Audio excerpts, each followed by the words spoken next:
सुबह 5 बजे अलार्म बजा। शिखा आज बेमन से उठी। अंग अंग दर्द कर रहा था। 2 मिनट और लेट जाती हूँ। उसमें ही 10 मिनट निकल गए। आखिर 5:15 तो उठना ही पड़ा। अलसाई आंखों को खोला और बाथरूम में जाकर मुंह धो आई। फिर फटाफट किचन में गई।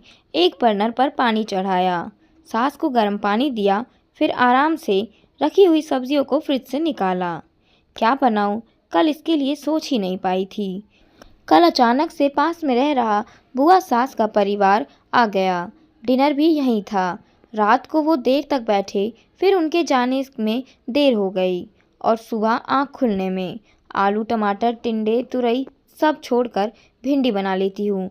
ये सोचते ही लग गई भिंडी काटने में। सास आराम से गर्म पानी घूट घूट करके पी रही थी। मन में तो आया कह दे माँ जी आप सब्जी काट दे तो मेरी मदद हो जाएगी, पर हिम्मत नहीं हुई।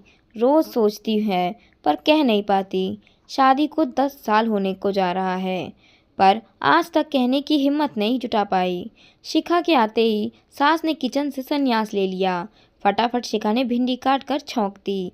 इतने में बच्चों को उठाने का वक्त हो गया। एक तरफ सब्जी, दूसरे बर्नर पर चाय, तीसरे पर दूध चढ़ाकर बच्चों को उठाने चल दी। छोटे बच्चों को उठाओ, सहलाओ, लाड लड़ाओ, गोदी में बिठाकर पुचकारो, तब जाकर उठते हैं। उसमें भी 10 से 15 मिनट लग जाते हैं। मम्मी आज दूध नहीं पीना, आप पिला दो तो पी लूँगी। मन तो करता है अपने बच्चों को अपने हाथों से खिलाऊं, पर उसी वक्त गैस पर रखी सब्जी हिलानी थी, नहीं तो जल जाती। छोटी अपने आप पियो, मुझे और भी काम है, शिखा ने यूं ही बनावटी गुस्से में कहा। कभी कभी लगता है मैं अपने बच्चों को टाइम नहीं दे पाती। अब क्या करूं? शिखा ने फटाफट पराठे सेके और दोनों बच्चों को तैयार करके टिफ़िन पैक कर दिया। अरे मम्मी, पानी की बोतल? हाँ वो तो यहीं रह गई। हड़बड़ी में शिखा ने वो भी भरी। 2 मिनट भी देर हो जाए तो बस रुकती नहीं है। फिर बच्चों को स्कूटी से इतनी दूर छोड़ने जाओ। शिखा चाय, ससुर जी अखबार का पन्ना पलटते हुए बोले, अभी बच्चों को बस स्टॉप पर छोड़कर आती हूँ। जैसे तैसे ही चाय दी और बैग लेकर दौड़ी। बच्चों को बस में बिठाकर बोझिल कदमों से घर आते हुए पार्क में टहल रही औरतों को देखकर उसका भी मन हुआ कि वो भी सुबह की ताज़ा हवा में टहले। पर अभी उसे विशाल का टिफ़िन पैक करना था, नाश्ता बनाना था। घर आकर उसने रोज़ की तरह सास ससुर पति के लिए नाश्ता बनाया। फिर सारे बिस्तर समेटे, यहाँ वहाँ पड़े कपड़े उठाए, वॉशिंग मशीन में कपड़े लगाए, किचन के दूध दही के बर्तनों को खाली किया। उसने तसल्ली से बैठकर चाय भी नहीं पी कि तभी खबर मिली कि आज मेड नहीं आएगी। उसके पैर में चोट लगी है। घर का काम निपटने में वक्त लग गया। लंच बनाया, लंच का काम निपटा था कि बच्चों को लाने का वक्त हो गया था। छोटी 1 बजे स्कूल से आती है, उसे लेकर आई, उसका खाना पीना किया, कपड़े बदले, बड़ी मुश्किल से उसे सुलाया था कि तभी बड़े बेटे को लाने का टाइम हो गया। शिखा का मन कर रहा था कि वो भी एक झपकी ले ले, पर फिर स्कूटी स्टार्ट करी और बेटे को 3 बजे बस स्टॉप से लेकर आई। दोनों बच्चों के आने का अलग वक्त है, 2 बार चक्कर हो जाते हैं। ससुर जी टीवी देख रहे थे, वो भी ला सकते थे, पर यह भी शिखा का काम था। सोनू की स्कूल की बातें सुनने में लीन थी। उसे खाना दिया था कि छोटी शोर शराबे से उठ गई, फिर उसे बहलाने में लग गई। शिखा 4 बज गए, चाय का टाइम हो गया, बना दो। शिखा की सास पलंग पर करवट बदलते हुए बोली।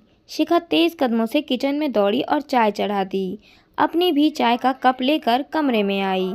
दोनों बच्चों की डायरी चेक की, उन्हें होमवर्क करवाया। छोटी का डिक्टेशन था, उसे स्पेलिंग याद करवाई।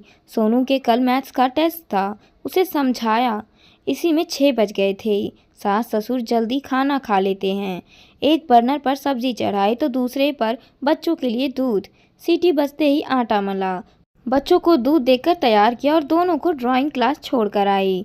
आकर सास ससुर को खाना खिलाया, फिर बच्चों को लाने का वक्त हो गया। शाम को पार्क में चहलकदमी करती औरतों को देखकर उसका भी मन करता वो भी कुछ देर यहाँ रुके, सबसे बात करे। विशाल के ऑफिस से आने का वक्त हो जाता है। जाते ही चाय चढ़ा दी। तभी विशाल की चिल्लाने की आवाज़ आई, शिखा मेरा टॉवल कहाँ है? कितनी बार बोला है तुझे, बाथरूम में चाहिए। मुंह हाथ धोने के बाद चाहिए होता है, वो मैंने धो दिया था, बाहर सूख रहा है, अभी लाती हूँ। शिखा जैसे ही टॉवल लेकर आई, विशाल की मम्मी पापा कह रहे थे कि पता नहीं सारा दिन करती क्या है, घर में ही तो रहती है। ये सुनकर शिखा कड़वे घूंट पीकर रह गई। पाठकों, सदा से औरत के घरेलू कामों को कम आंका जाता है। वो कितना भी कर ले, सुबह से रात तक लगी रहती है। घर के लिए अपनी नींद, चैन, सेहत, करियर सब त्याग देती है। फिर भी यही सुनने को मिलता है कि घर पर ही तो रहती है, कुछ नहीं करती। तो दोस्तों, औरतों के काम भी छोटे नहीं होते या कम नहीं होते। उनका सम्मान करें और उनका साथ दें।